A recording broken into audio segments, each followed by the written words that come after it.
welcome back to my channel. I'm here with a book review.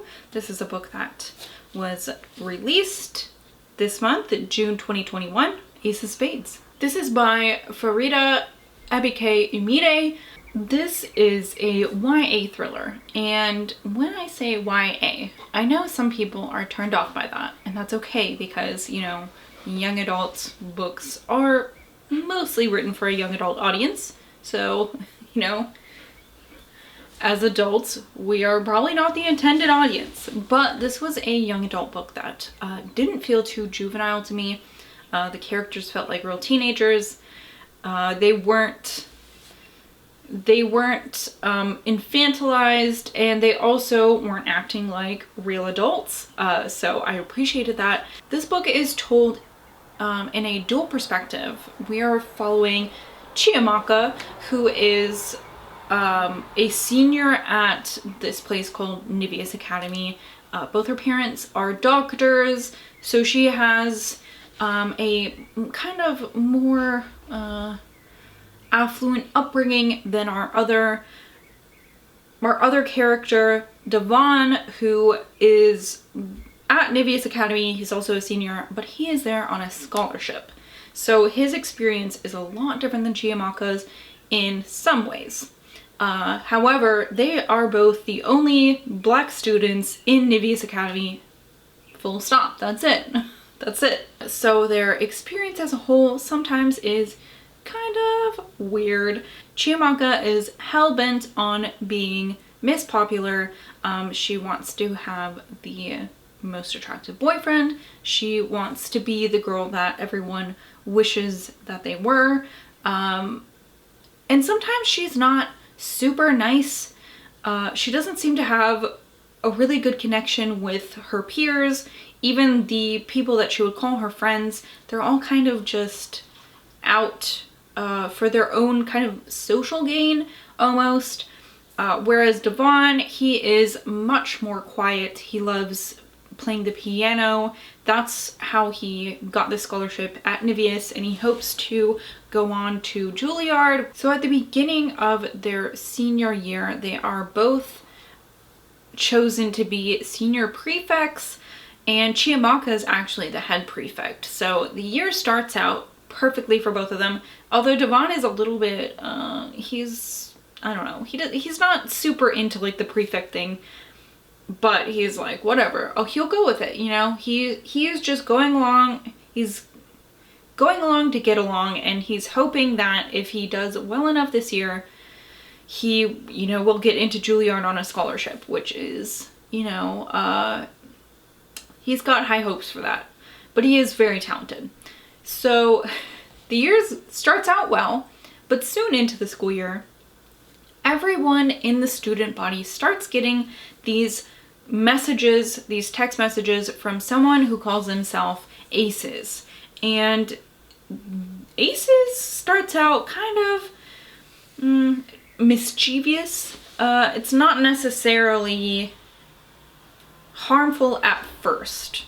The types of things that they're saying about students in Niveus, it's a little bit mischievous, but as the school year progresses, Aces starts feeding more and more secrets to the student body, and eventually Chiamaka and Devon seem to be the real intended targets of Aces. And Aces is not holding back punches anymore. They are going for the kill. They are blackmailing Chiamaka and Devon and Chiamaka have to team up. They make kind of a really unlikely pair. As I've said, Chiamaka is really headstrong. She is hoping to be a doctor.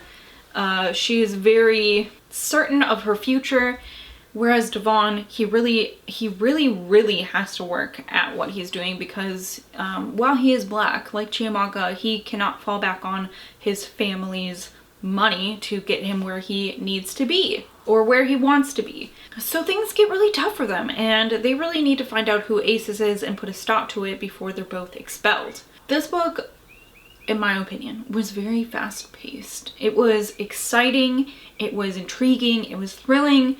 I really wanted to get to the bottom of who Aces was. And as the story goes on, you find out, you know, they kind of have less and less people on their side, and you don't really understand why or what's happening, or, you know, why people are believing some of the things that Aces is saying. Chiyamaka and Devon both end up having love interests in this, which I actually really enjoyed that part of this. I am not a super huge I don't know. I mean, I could give or take a relationship in a book usually, but in both of these I was kind of rooting them on and excited to see how those relationships progressed, as well as, you know, the plot of the book and what was going on with Aces. I really enjoyed finding out what the final twist, you know, like who was behind Aces.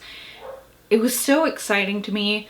It was so intriguing, and just, it was really, you know, it ends up being really sinister, which I like, you know. I really loved the darkness in this book, and I really loved both Chiyamaka and Devon, even though they're both a little bit flawed at points. They're, you know, they're humans, kind of. They're fake humans. They're humans written in a book. They feel like humans. So, you know, they both have great qualities and maybe a couple not so always great qualities, but I think the author really worked hard and did well at making them feel like fleshed out human beings. I mean, I just called them humans, like they were real people. I mean, they are human beings in this book. They're just not real people on this earth. So I really enjoyed Ace of Spades. I was a little disappointed. I thought maybe there would be some sort of like gambling or something like that, but Aces is just a name. It's just a name because it's a name. There really isn't, there's no card games or gambling or anything like that, much to my dismay. But I still really enjoyed this book anyways. It was unputdownable. I just really wanted to find out who Aces was, who was behind it all, and why. The why is even more interesting than the who, you know? If you like thrillers, if you read young adult books especially, you'll probably like this. But even if you don't always read young adult books, I think this is one where, like I said, the teenagers felt like normal teenagers. They weren't too juvenile feeling, and they also weren't running around like adults. You know, they had their own teenage problems. They felt realistic. It's been a long time since I was a teenager, but I mean, I don't think they did anything that was too crazy. You know what I mean? They felt like real teenagers. So I liked that. I think maybe the plot, or sorry, not the plot. I think that the ending could have been drawn out a little bit. It's like when they, you know, find out who's behind it all, it's just kind of wrapped up really quick. I maybe would have liked, you know, it drawn out a little bit more, you know, maybe a little more suspense at the very end. But I still really enjoyed this book, and, you know, there was no reason for me not to give this a 5-star rating. I enjoyed it. It's a beautiful, one of my favorite covers of this year, I think. Just the cover and the spine itself, the color scheme. It's a good one. So that is Ace of Spades. Let me know if you've read it and what you thought about it. I think it's, I don't know, one of my favorites of the month for sure. Thank you so much for watching. I will see you all later. Goodbye.